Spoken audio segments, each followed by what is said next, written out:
Hello friends, welcome back to my channel. आज फिर हम आपके लिए एक नई कहानी लेकर आए हैं। यह हजूर का दिया है। सर्दियां खत्म हो रही थी और सूर्य की किरणों की गर्मी बढ़ने लगी थी।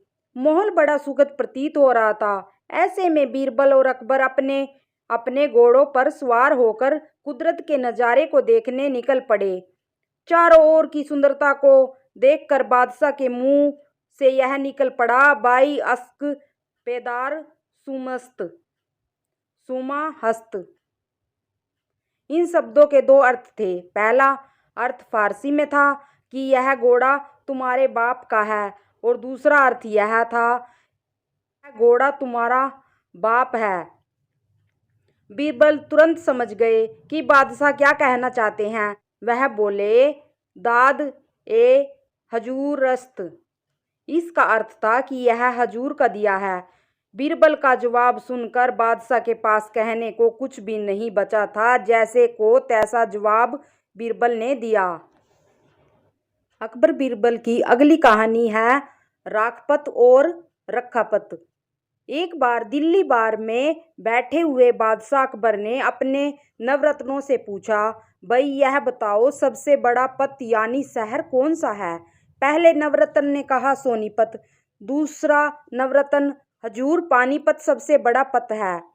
तीसरे नवरत्न ने लंबी हाँकी, नहीं जनाब, दलपत से बड़ा पत और कोई दूसरा नहीं है।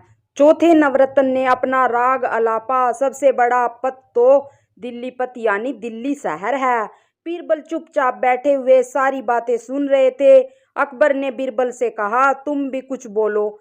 बीरबल ने कहा, सबसे बड़ा पत है राखपत और दूसरा बड़ा पत है रखापत। अकबर ने पूछा, बीरबल हमने सोनीपत, पानीपत, दलपत और दिल्ली पत सब पत सुन रखे हैं, पर राखपत और रखापत किस शहर के नाम हैं। बीरबल बोले, हजूर राखपत का मतलब है मैं आपके रखूं और रखपत का मतलब है आप मेरी बात रखो। यह मेल जोल और प्रेम भाव जिस पत में नहीं है, उस पत का क्या मतलब है प्रेम भाव है। जो जंगल में भी मंगल है और प्रेम भाव नहीं तो नगर भी नरक का द्वार है। अकबर बीरबल की बातों को सुनकर बहुत खुश हुए और उन्हें कई इनामों से नवाजा। बीरबल की अगली कहानी है राज्य में कौवे कितने हैं। एक दिन अकबर अपने मंत्री बीरबल के साथ अपने महल के बाग में घूम रहे थे। अकबर बागों में उड़ते हुए कौवों को देखकर कुछ सोचने लगे और बीरबल से पूछा, क्यों बीरबल, हमारे राज्य में कितने कौवे होंगे। बीरबल ने कुछ देर उंगलियों पर कुछ हिसाब लगाया और बोले, हजूर हमारे राज्य में कुल मिलाकर 95,463 कौवे हैं। तुम इतना विश्वास से कैसे कह सकते हो। हजूर आप खुद गिन लीजिए। बीरबल बोले, को कुछ इसी प्रकार के जवाब का अंदेशा था। उन्होंने पूछा, बीरबल यदि इससे कम हुए तो इसका मतलब है कि कुछ कौवे अपने रिश्तेदारों से मिलने दूसरे राज्यों में गए हैं, और यदि ज़्यादा हुए तो इसका मतलब यह है हजूर की कुछ कौवे अपने रिश्तेदारों से मिलने हमारे राज्य में आए हैं। बीरबल ने मुस्कुराकर जवाब दिया। अकबर एक बार फिर मुस्कुराकर रह गए। अकबर बीरबल की अगली कहानी है रेत और चीनी। बादशाह अकबर के दरबार की कार्रवाई चल रही थी। तभी एक दरबारी हाथ में शीशे का एक मर्तबान लिए वहां आया। बादशाह ने पूछा, क्या है इस मर्तबान में।